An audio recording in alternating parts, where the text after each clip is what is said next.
Donc on se retrouve sur la fraiseuse, et on va percer nos trous à intervalle de 120 degrés sur nos disques divisés. Donc puisque les trous d'origine de ces disques ne sont pas bons pour le diviseur, on va tout simplement en refaire d'autres. Alors vous posez peut-être la question, qu'est-ce que je fais sur la fraise bridée comme ça pour faire 3 trous à 120 degrés? Alors on va utiliser la visualisation, donc la visu, pour faire avec la fonction PCD qui permet de faire des trous selon un cercle, donc réparti à tant et tant de degrés, un nombre de trous est équitablement réparti sur un cercle complet, donc, ou un arc de cercle. Donc cette fonction permet de définir le cercle sur lequel sont alignés nos trous, donc par lequel passent nos trous, un cercle fictif qui n'existe pas ici, hein.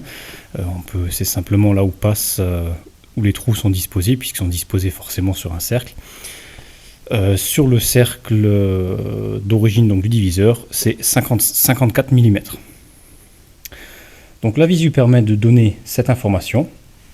On va lui dire qu'on veut répartir 3 trous sur un cercle de 54 mm et à un intervalle de 120 degrés. Ce qui est plutôt automatique puisqu'on lui dit qu'on veut 3 trous sur 360 degrés. Alors on peut choisir de faire, c'est une fonction qui permet pas mal de petites choses, hein. Elle permet non seulement de faire répartir des trous, un nombre de trous qu'on choisit sur un cercle complet, mais également sur un arc de cercle, c'est-à-dire qu'on peut très bien répartir 3 trous sur un arc de cercle qui fait 180 degrés, et non pas un cercle complet, et du coup on aurait une répartition des trous sur un demi-cercle par exemple, ou un quart de cercle, ou toute dimension que vous voulez. Donc fonction très intéressante. Autrement on peut le faire tout simplement sur un plateau rotatif. Donc là j'avais pas envie de sortir le gros plateau puisqu'il faut le gros plateau pour ça, et que la fonction est parfaitement adaptée à ce type d'usage, et elle est très très précise. Donc on est à 5 microns de résolution sur les règles, donc ça fait vraiment une très bonne précision, sachant que c'est simplement des trous de positionnement, même pas, c'est des trous de serrage, même pas de positionnement, puisque le positionnement est fait par l'alésage central. Donc ce qu'on a fait, on a mis des cales parallèles en dessous. Alors j'ai l'habitude d'utiliser des cales, un vieux jeu de cales parallèles. C'est pas un jeu complet, mais j'ai quelques vieilles cales parallèles par paire que j'utilise pour écraser dessus. Les autres, je les utilise uniquement sur l'étau sans les écraser. Ici, je préfère utiliser des cales plus anciennes pour appuyer dessus. On peut utiliser tout ce qu'on veut, hein. Donc là, l'idée était de surélever de la table suffisamment pour simplement percer nos trous, hein, puisqu'on va traverser. Et donc ne pas taper dans la table, puisqu'on peut voir qu'il y a eu pas mal déjà d'anciens propriétaires qui ont réussi à faire des sales marques dans la table. Je ne sais pas comment on arrive à faire ça, mais bon. Faites vraiment attention, parce que c'est vraiment dommage pour ce genre de machine de faire des marques dans la table, hein. C'est vraiment... Donc on a simplement mis les cales parallèles, on a bien nettoyé avant, vérifier qu'il n'y ait pas de copeaux, vérifier que c'est bien plat, les cales pareil, propres, le disque propre. On pose ça dessus, et avant de serrer, on a mis ici, on peut voir, j'ai simplement mis un petit montage avec un écrou en T et une rondelle et une cale, ce qui sert simplement de cale, hein, et on a serré ça sur la table, un ici et un de l'autre côté. C'est simplement des butées. Donc je suis venu ramener mon disque bien contre ces butées qui sont serrées, qui ne bougeront pas, et ensuite je suis venu mettre mes brides de serrage ici avec un morceau de carton fin pour bien appuyer dessus et ne surtout pas abîmer mon disque puisqu'il a une belle finition rectifiée. Voilà, donc c'est simplement une protection. Pas besoin que ce soit trop épais, un simple papier cartonné, hein, donc genre emballage alimentaire souvent, c'est là qu'on a le plus de chances d'en trouver des comme ça. Et on a serré ça dessus, on a fait bien attention, nos cales escaliers sont réglés comme il faut. Donc l'arrière doit toujours être égal ou plus haut que l'avant, et jamais plus bas, sinon ça va serrer sur le coin, sur l'angle, et ça fera un mauvais serrage. Toujours légèrement plus haut, ou au mieux plat. Donc que ça touche partout, mais ça c'est plutôt rare que ça arrive. Donc on a serré ça dessus, on est en butée. Alors j'ai mis les butées tout simplement parce qu'on a 2 disques à faire, hein, et ils sont exactement rigoureusement au même diamètre, ils ont été rectifiés sur le tour, ils ont 180,00, donc tout pile tous les deux. Donc l'alésage étant également bien centré, on va simplement utiliser ces butées pour mettre ensuite le deuxième disque exactement à la même position. Donc on va le poser dessus, le ramener contre et serrer. Il n'y aura plus besoin de faire notre centrage avec l'appareil à centrer, avec le centreur. Donc en premier lieu, on va centrer. On va centrer ici notre alésage du disque avec la broche de la fraise, puisque on doit donner à la visu un point de centre de notre cercle de 54 mm, qui est tout à fait logique. Donc on veut se centrer avec vraiment le milieu. Et c'est ce qu'on va faire tout de suite. Donc pour cela, c'est un palpeur tridimensionnel, on peut le mettre n'importe comment, il prend dans tous les sens, hein, soit en diagonale, que ce soit comme ça, comme ça, comme ça, on peut avoir la touche bouge sur 360 degrés, enfin sur tout son tour. Hein, donc, et on va venir palper en premier le bout, donc on va se centrer visuellement déjà aligné comme ça. Visuellement, je dis visuellement parce qu'on va chercher le point du cercle le plus loin par là, tout simplement. On met nos petites billes dedans et on vient toucher. Il faut voir le palpeur qui bouge. J'espère qu'on le voit bien parce que la dernière fois j'ai vu qu'on n'avait pas, sur la précédente partie de la vidéo, on n'avait pas une bonne visibilité, donc je vais essayer d'enlever un peu la lumière pour qu'on puisse bien voir ce qui se passe. Alors c'est très simple, on a ici l'aiguille principale et la petite aiguille rouge ici. Voilà. Donc qui a deux traits de chaque côté, deux grandes divisions de chaque côté, qu'on doit ramener au milieu. Quand elle est à 0, cela signifie, donc quand les deux aiguilles sont à 0, cela signifie que le centre de notre broche, donc le centre ici de l'axe, qui est parfaitement aligné avec la broche, est aligné avec la surface qu'on palpe. Donc pas besoin d'enlever le diamètre, la bille, ni rien du tout, c'est un centrage direct, donc très rapide. Voilà, donc là on est déjà à 1, et on va chercher le point le plus loin. Donc là on peut voir qu'on va du mauvais sens, ça monte. Quand on va de l'autre sens, ça baisse. Et à un moment, ça va s'arrêter et remonter. Voilà, donc là on a passé déjà le point le plus loin. Donc on revient en arrière. On peut voir qu'ici c'est le point le plus loin au bout. Voilà, donc visuellement on voit qu'on était déjà très précis. Et maintenant on va se centrer à 0. Un tour. Et 2 tours. Et on met à 0 la grande aiguille. Voilà, donc là je suis en face, c'est parfaitement aligné à 0 avec l'aiguille là et l'aiguille là. Et on va mettre la visualisation à 0, donc maintenant sur notre axe Y. Ou nos verniers, bien sûr, si vous avez des verniers. Si vous n'avez pas de visualisation, on met les verniers à 0, enfin le vernier du X, et on revient de l'autre sens. Et pareil, on fait la même manip. Alors là, normalement, on est déjà au point le plus loin, vu qu'on était de l'autre côté, le parallèle, il y est, hein, et on se met à 0.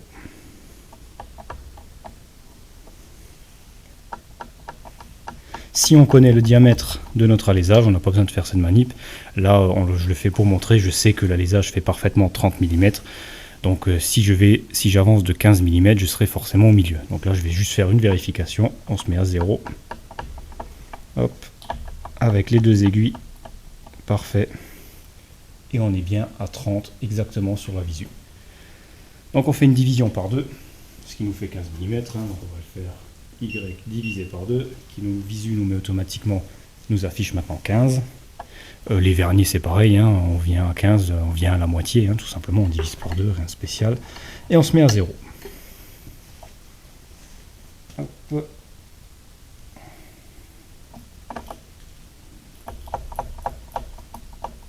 Voilà, on est parfaitement à 0, ce qui nous indique qu'on est bien au milieu de l'alésage. Maintenant, on va faire la même manip sur l'axe X.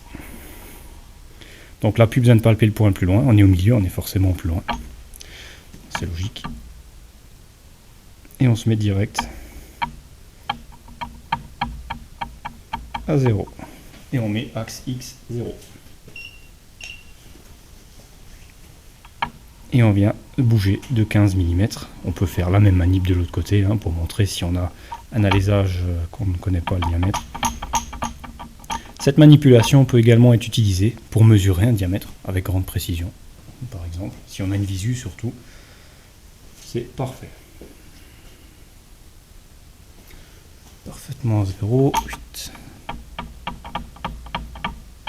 Hop. Voilà. Et on divise par 2.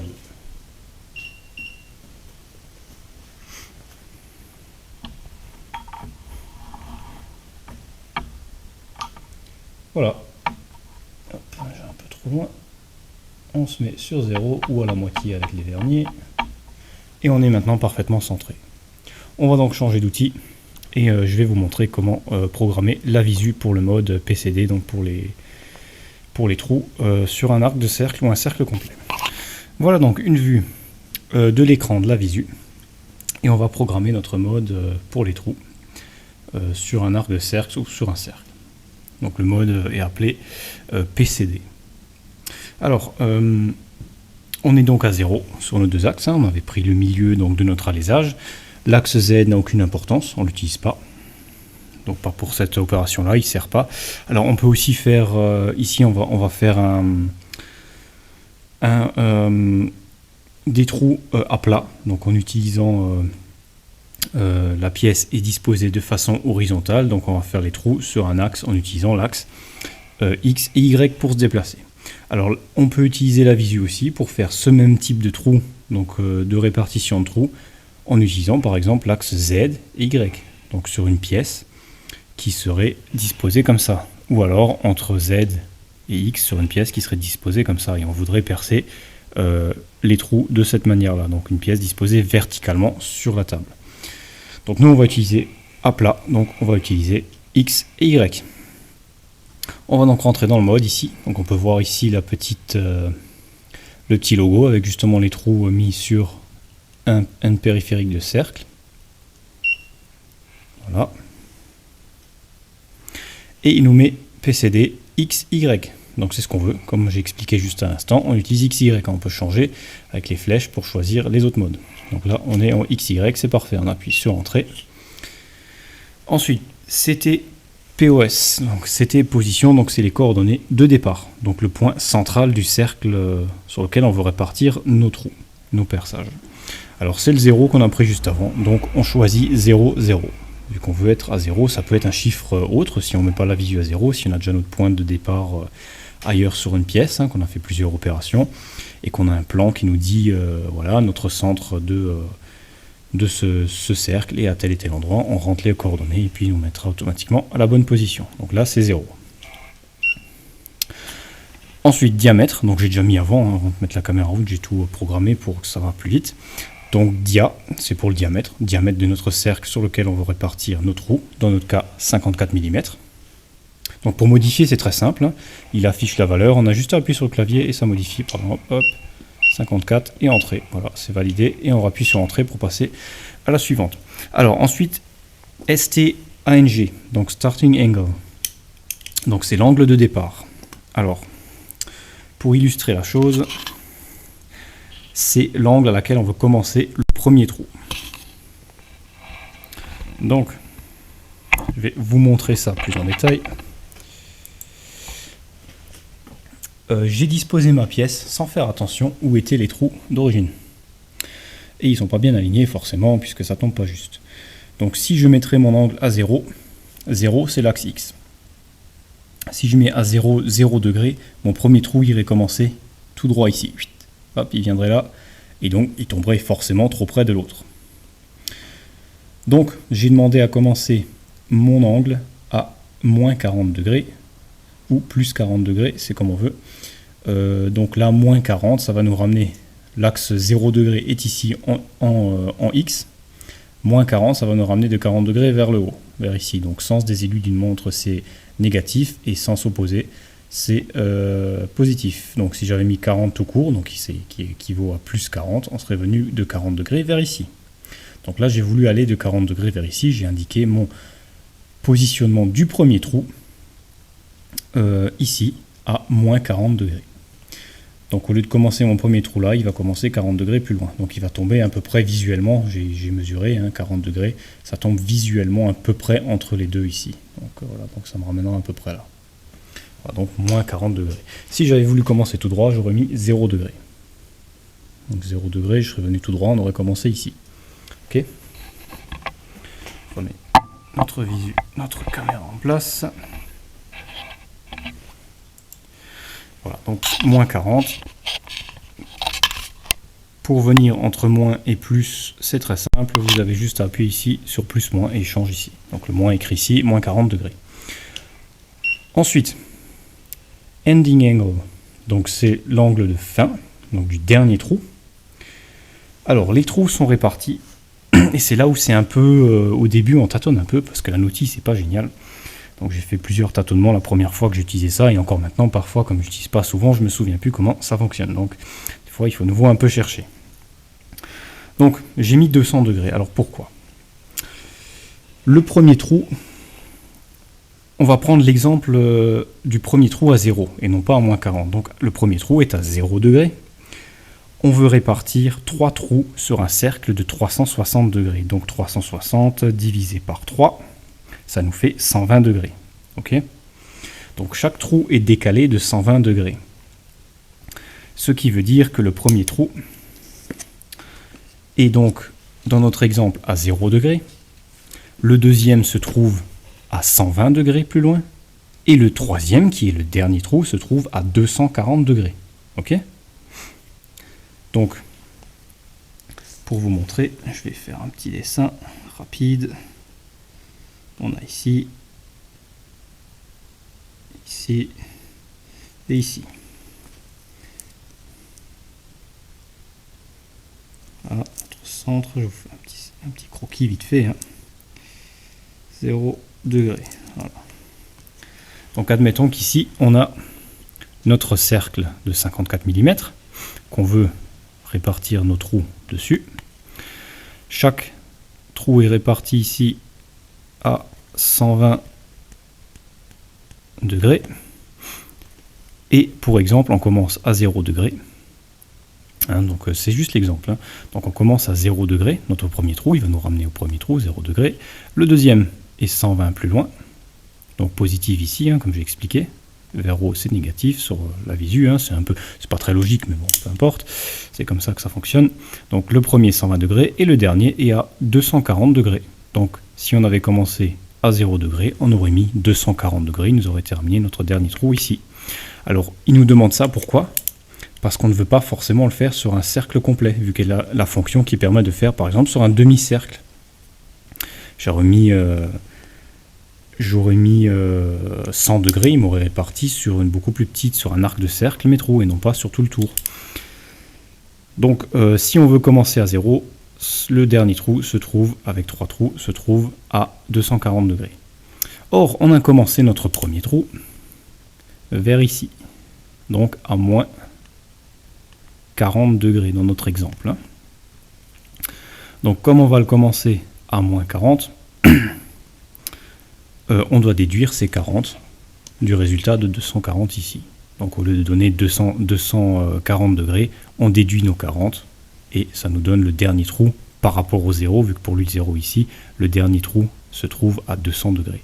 Puisque le premier commence à moins 40, donc le deuxième se trouve pas à 120 degrés du 0, mais il se trouve à 80 degrés de ce 0, soit 120 au total. Voilà, donc du coup le dernier trou est à 200 degrés pour lui, puisque lui le 0 commence sur l'axe, est aligné avec l'axe X de la machine. Voilà comment ça fonctionne. Et donc on va pas choisir 240 mais 200. Si on avait commencé le trou numéro 1 à plus 40 degrés, on aurait dû donner le dernier trou à 280 degrés et non pas 240. Et donc ça c'est l'angle final. Et en dernier, le nombre de trous.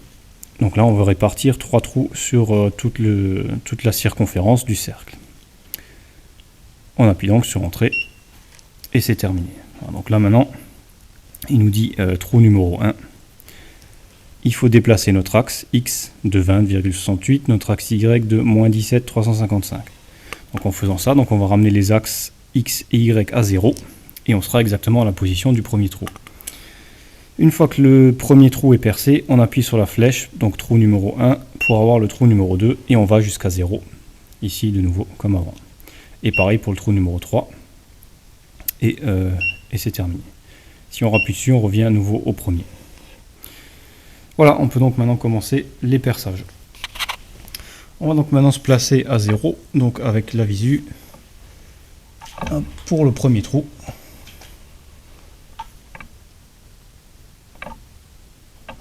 Donc en X et en Y.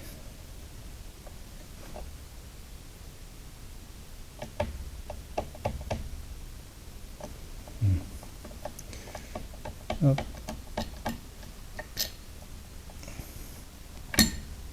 Et on est à 0 en X et Y et on va venir pointer. Donc on va prendre le forêt à centrer, on va faire les 3 et après on changera d'outil.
Ah, le premier pointage est fait. Un papier en dessous.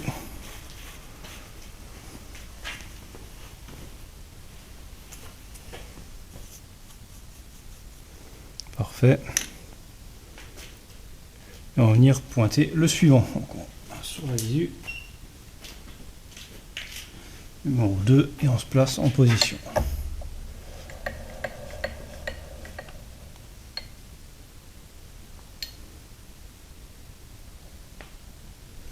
X.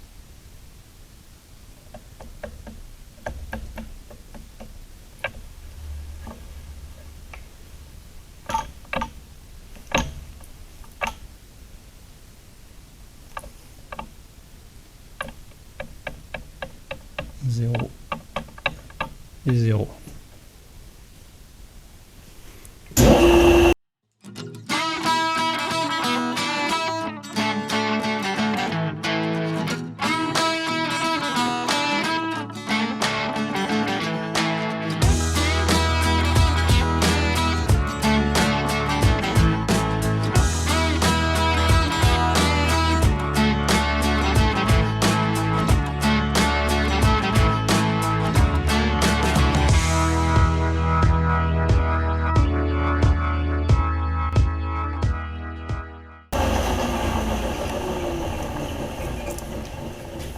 Et voilà nos 3 points parfaitement à 120 degrés d'intervalle. Voilà, on va donc mettre le forêt et percer les trous. Et on va donc percer le premier trou.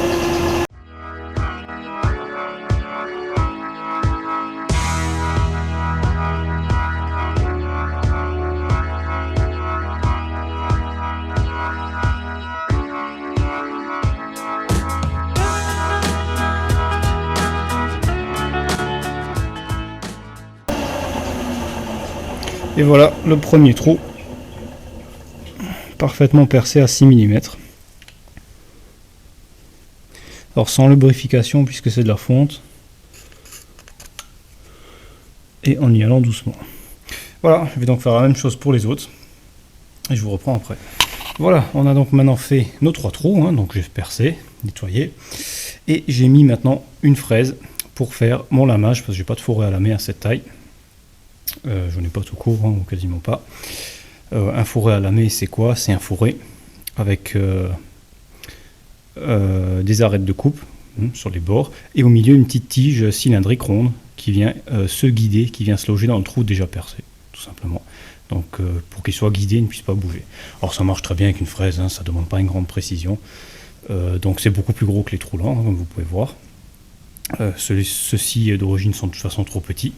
Donc là on est sur du 11 mm. Normalement le lamage c'est à 10,5 à l'origine. J'ai pas de fraise de 10,5, donc on fait ça à 11 mm, ça a très peu d'importance. Alors, petite particularité, il va falloir descendre en profondeur de 4 mm 5. Le seul problème, c'est que la visu en mode perçage de ces trous n'affiche pas l'axe Z. Donc on est obligé de se mettre à 0 pour le mode perçage des trous, sortir du mode pour voir notre axe Z et retourner dedans à chaque fois pour aller aux autres trous. Bon, ce qui n'est pas bien compliqué, hein, vous me direz, c'est 2 boutons à appuyer. Donc là on est parfaitement aligné. Et on va maintenant sortir du mode pour avoir notre axe, hop, notre axe qui est affiché. Voilà. Et on va venir toucher légèrement la surface pour se mettre à 0. Et on va percer de 4 mm 5. Donc 4,5 mm. Petite particularité, il va falloir faire la même chose de l'autre côté. Puisque le disque est réversible et comme d'origine, les trous sont au même endroit et ont un lamage des deux côtés, une épaisseur qui reste au milieu. Donc on va faire le lamage des deux côtés. Donc il va falloir retourner le disque et se positionner, d'où l'intérêt aussi des butées, se positionner sur un des trous. Une fois qu'un des trous est aligné avec la broche, on sera forcément aligné avec les autres puisqu'on a les deux butées. Voilà, on va donc faire le lamage et on va ensuite retourner. Donc c'est parti pour le lamage. Approche en rapide. Choisis la bonne vitesse.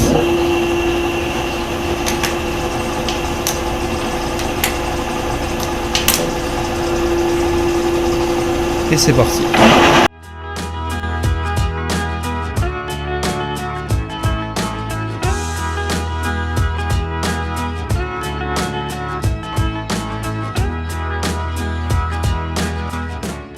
Et voilà. Notre lamage est parfaitement réalisé à une profondeur de 4 mm et demi. Et on va maintenant retourner dans le mode PCD sur la visu et se positionner au trou suivant. Donc je vais faire ça hors caméra et je vous reprends quand c'est fait. Alors on a retourné notre plateau, notre disque, et on a donc les 3 nouveaux trous ici. Et on va maintenant simplement s'aligner avec ce trou là. Donc on a mis notre visu nouveau dans le même mode, hein, on n'a rien changé, on a gardé notre même 0. Et on se mit au premier trou, comme à la première opération. On a mis le forêt qu'on a utilisé, et librement on a donc laissé, on est venu en buter avec le disque, et on a tourné jusqu'à ce que notre trou soit parfaitement aligné, et que le forêt rentre librement dedans, et qu'on puisse le tourner tout à fait librement, sans aucun accroc, on n'entend rien. Pas de bruit, c'est donc impeccablement contre. Et on peut maintenant mettre nos cales et serrer. Une fois serré, on refait quand même une petite vérif avec le forêt pour être sûr que ça n'a pas bougé pendant le serrage. Et ensuite, je refais exactement la même opération avec la fraise de 11 mm. Alors, il faut dire que ce n'est pas une opération de grande précision, hein. Le centrage comme ça suffit très amplement, puisque c'est qu'un lamage pour la tête de la vis. Bon, on a donc fini les deux disques qui sont maintenant parfaitement adaptés pour nos 3 trous ici. Alors on va commencer par le premier ici.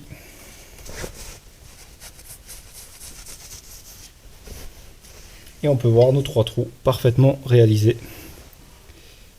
Donc les 3 là, ébavurés, très propres. Les deux côtés. Il y a déjà une petite trace d'huile là comme j'ai essayé de visser.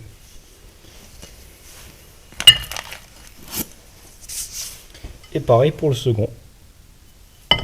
Donc des deux côtés. Et on a une épaisseur largement suffisante qui reste. Hein, donc on a bien 3 mm, environ 3-4 mm qui restent au milieu, qui suffit largement à l'appuyer contre. Hein. Et on a un ajustement vraiment parfait. On va le mettre dessus.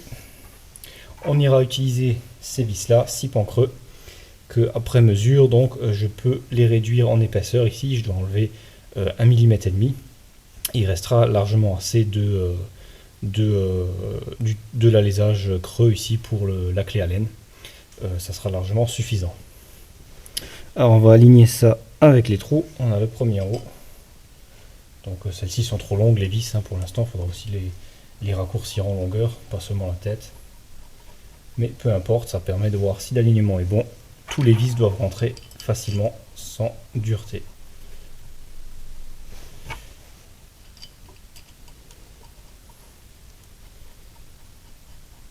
Et c'est absolument impeccable.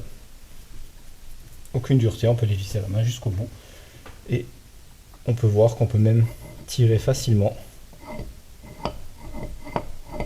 notre pièce, ce qui indique qu'on est vraiment super bien aligné sur les 3 trous. C'est donc parfait pour les deux, hein. J'ai essayé les deux de toute façon.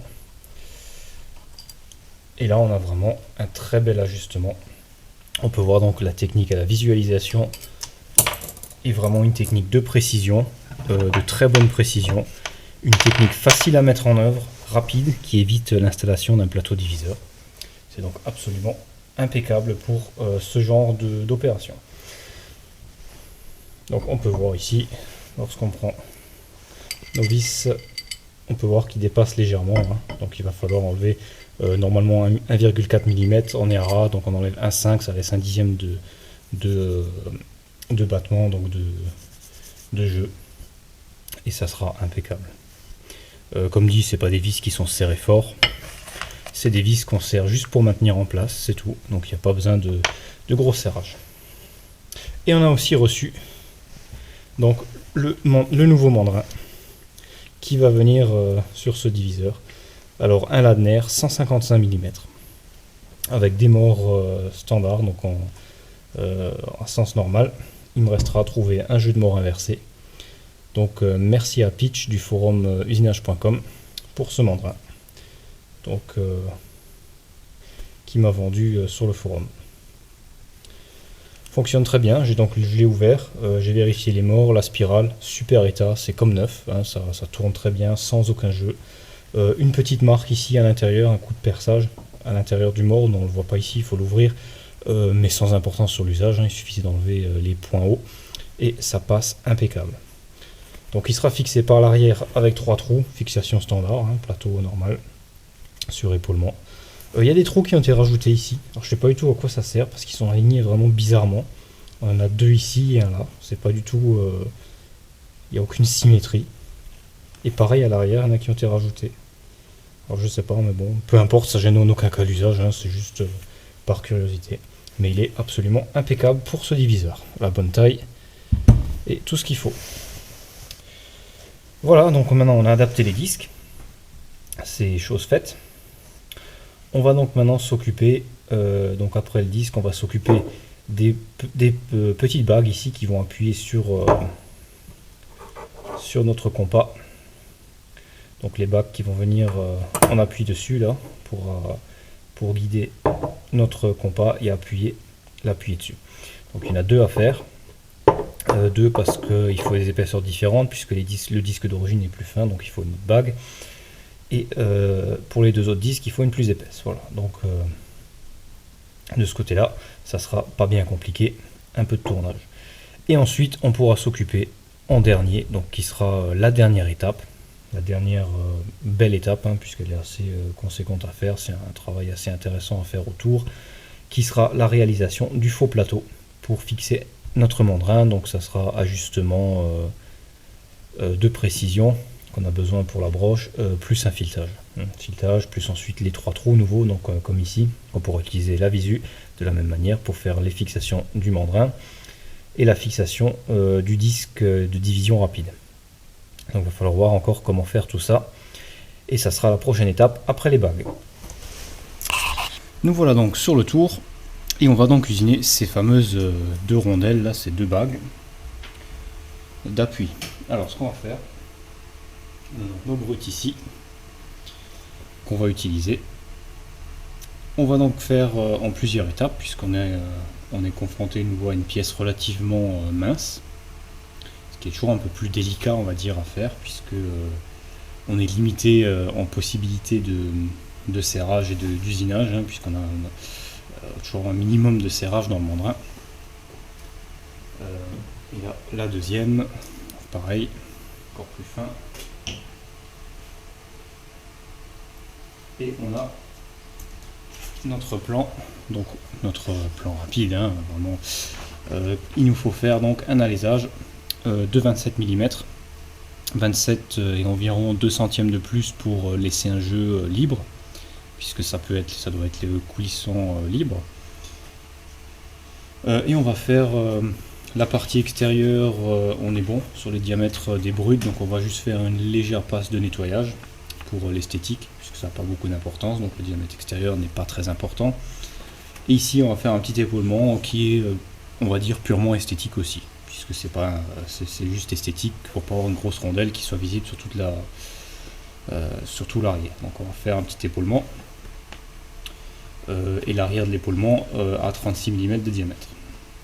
L'épaisseur totale sera de 10 mm pour l'une et 12 mm pour l'autre, donc pour compenser la différence d'épaisseur des disques, puisque les nouveaux disques sont 2 mm plus épais que les anciens.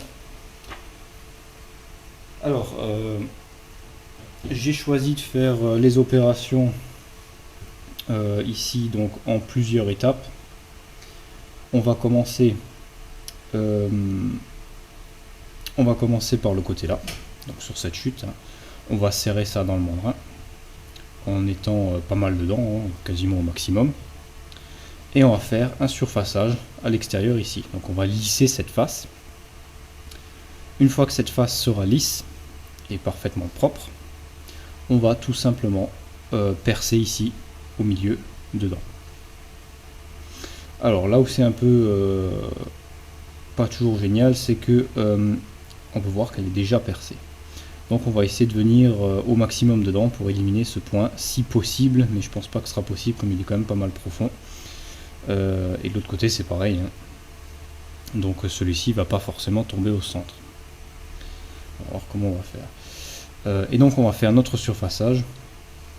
Une fois que le surfaçage est fait, on fera le perçage et on pourra sortir notre pièce pour travailler sur le reste. Donc à ce moment-là, le perçage sera un premier perçage et non pas l'alésage final, hein, puisque l'alésage final est à 27,02 mm. On va faire un trou de 12 mm, ce qui va nous permettre d'utiliser une tige filetée pour fixer notre pièce dans le mandrin, et on viendra la boulonner avec un boulon de chaque côté, un écrou de chaque côté. On viendra la fixer dessus, et le premier écrou sera dans le mandrin. Donc ça va nous permettre de nous mettre au maximum à plat ici, donc avec sur l'écrou, et de tenir notre pièce sur un diamètre inférieur au diamètre final. Donc le diamètre final c'est le diamètre de 27,02. Donc là on est à 12. La rondelle fait 26 mm. On peut donc parfaitement utiliser cette manière de faire. Ce qui va nous permettre, donc on sera comme ça, de faire la deuxième face, surfacer, faire notre épaulement, faire la partie extérieure, et après on pourra l'enlever de notre tige filetée pour faire l'alésage final. Et on remettra ça dans le mandrin. Donc, pour que ça soit parfaitement propre et bien fait, bien réalisé, on va mettre un écrou de ce type dans le mandrin. On va le laisser dépasser très légèrement des morts ici pour lui faire un surfaçage. On lui fera un surfaçage à l'outil pour qu'il soit parfaitement plat avec la broche. Donc il sera parfaitement perpendiculaire à l'axe de la broche. Et à ce moment-là, on viendra plaquer notre pièce contre, qui elle a déjà été surfacée sur l'arrière, et elle sera donc parfaitement... on aura deux surfaces parfaitement parallèles une fois terminé. Une fois qu'il est surfacé, on ne le sort plus, puisque si on le sort, on ne sera plus bon. On visse notre tige filetée dedans, donc on peut le raccourcir, hein, bien sûr, là j'ai pris un morceau. Et on viendra ensuite mettre notre pièce et mettre le deuxième écrou, et notre pièce sera serrée. Alors c'est quand même beaucoup moins serré que bien sûr que dans les morts, hein. Donc il faut faire des passes relativement légères, pas trop forcées, vérifier à chaque fois que c'est toujours bien serré, et de toute façon vu le sens de rotation et l'effort est donné comme ça, ça aura tendance à serrer l'écrou et non pas le desserrer, donc celui de l'extérieur. Voilà, donc je vais mettre tout ça en place et je vous reprends. Voilà, on a donc mis notre première pièce, notre premier brut dedans, pour faire la première passe de surfaçage. Le trou, on va tout simplement utiliser une fraise pour faire notre trou, comme ça on n'aura pas ce souci avec le trou ici. Voilà. C'est la meilleure solution si on veut avoir quelque chose de propre et qu'on a un trou déjà percé qui ne sera pas forcément centré sur notre mandrin.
Voilà, on fait une première passe. On peut voir que ce type d'acier s'usine très très bien et donne un beau fini malgré les vitesses de rotation pas tellement élevées. C'est parfait, impeccable. Alors petite remarque sur les vitesses d'avance.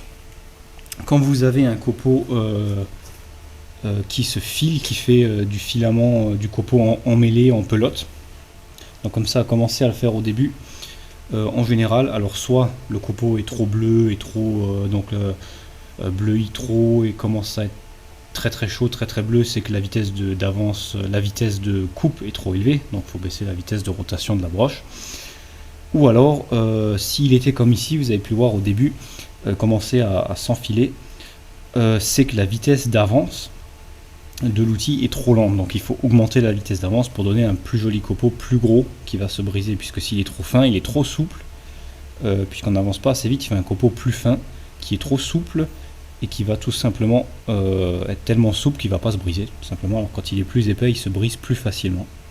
Ou alors on peut aussi augmenter la profondeur de passe, donc c'est vraiment selon les cas, il faut vraiment essayer. En général, il faut augmenter la vitesse d'avance de l'outil. Donc là j'ai fait une avance manuelle, hein, donc ce qui donne vraiment une idée de la façon de faire. Donc on va encore faire une passe ici, puisqu'on n'est pas tout à fait propre, et ça sera parfait. Donc laissez-moi faire ça et je vous reprends pour la prochaine opération. Voilà, on a donc fait notre surfaçage qui est propre.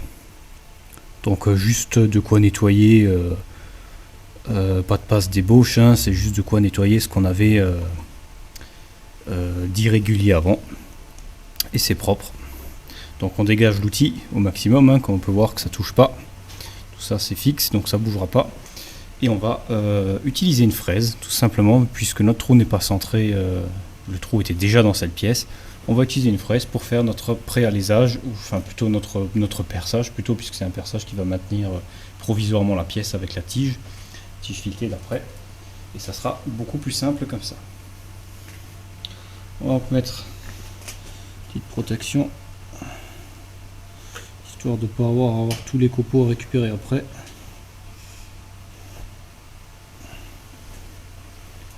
Voilà.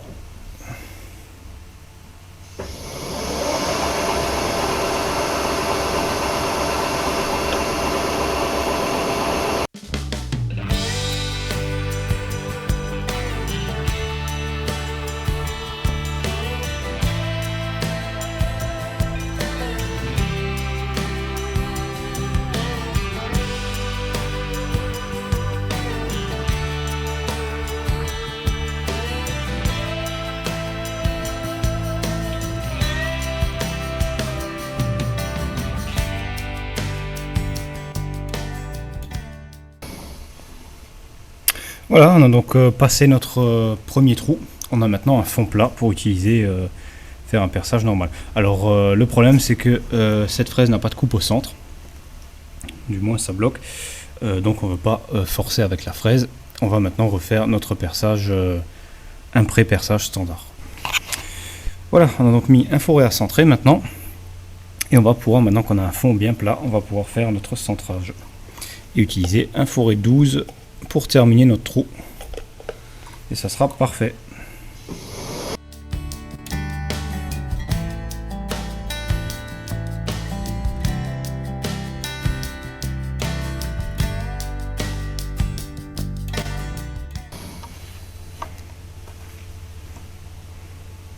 Voilà, donc là on est déjà traversé notre pièce de l'autre côté, hein, puisqu'il n'y a pas beaucoup d'épaisseur. Et c'est pas mal.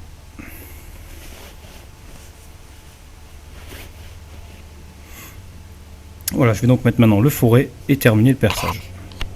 On pourrait également remettre la fraise, puisque maintenant on a un beau centre. Ça fonctionnerait très bien aussi. Mais on va utiliser le fourré. Voilà, le fourré est en place et on va terminer ce perçage.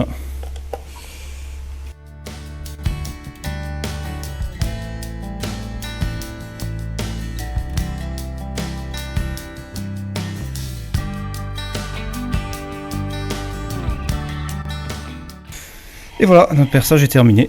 On va pouvoir passer un petit coup de surfaçage de l'autre côté vite fait parce qu'on a cette fameuse cavité conique.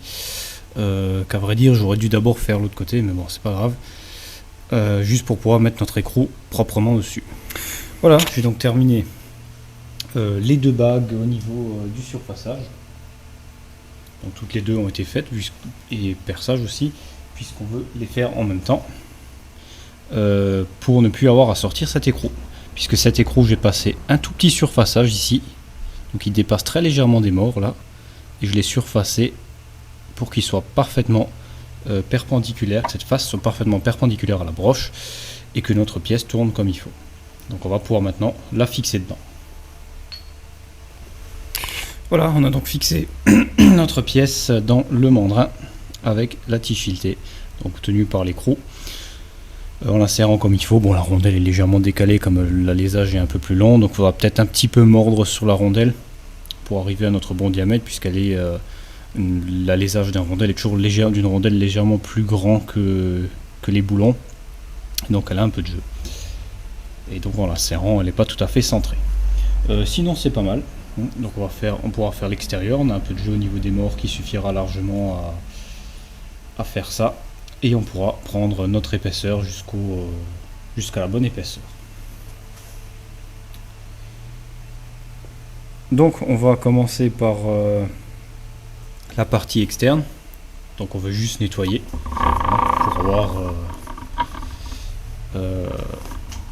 pour avoir une surface propre, et surtout ne pas toucher les morts, hein. Donc on a très peu de marge, hein. Il faut être très très vigilant quand on vient jusque là. Donc ce qu'on va faire, on va simplement venir de cette manière là à notre maxi pour être sûr de ne pas toucher. Voilà, donc là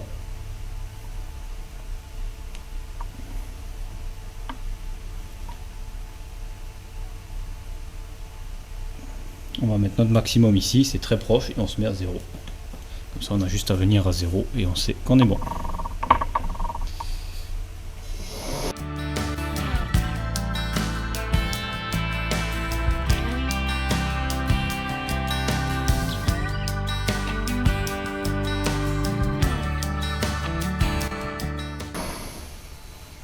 Parfait. Donc on aura une petite bavure à enlever derrière, hein, ce qui est tout à fait normal ici, mais rien de bien important. Voilà, je vais donc maintenant faire mes passes pour arriver à la bonne épaisseur, donc rien de bien spécial. Alors petite particularité, il ne faut pas oublier d'enlever la bavure qu'on vient de former à l'instant, sinon on ne pourra pas mesurer comme il faut.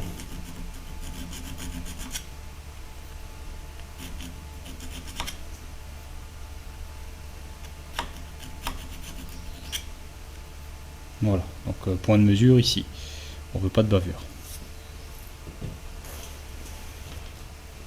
Alors cette mesure n'est pas critique, hein, donc l'épaisseur est une mesure qu'on veut avoir approchée disons à quelques centièmes, un dixième maximum de différence, puisque de toute façon elle va simplement agir sur un ressort, donc il n'y a pas de problème sur la rondelle Belleville. Voilà, donc là on est encore à 14,8. Et on va donc faire nos passes pour réduire. Alors je vais vous montrer une passe vite fait hein, pour vous montrer comment que ça fonctionne. On va faire une passe légère.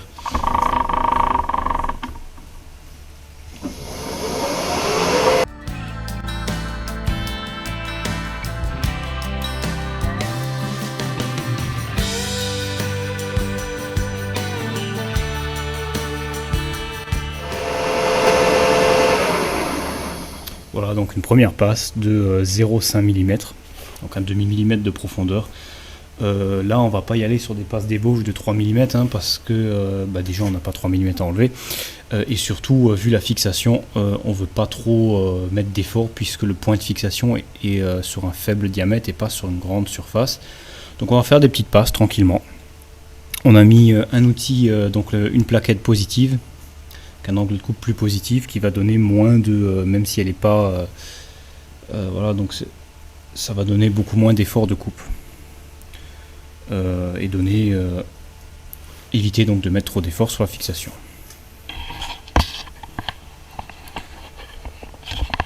Alors laissez-moi remettre la caméra parce que je crois bien qu'on n'a rien vu sur la première passe. Je vais donc refaire une passe de 0,5. Voilà, on se met à 0,8 et on fait notre passe.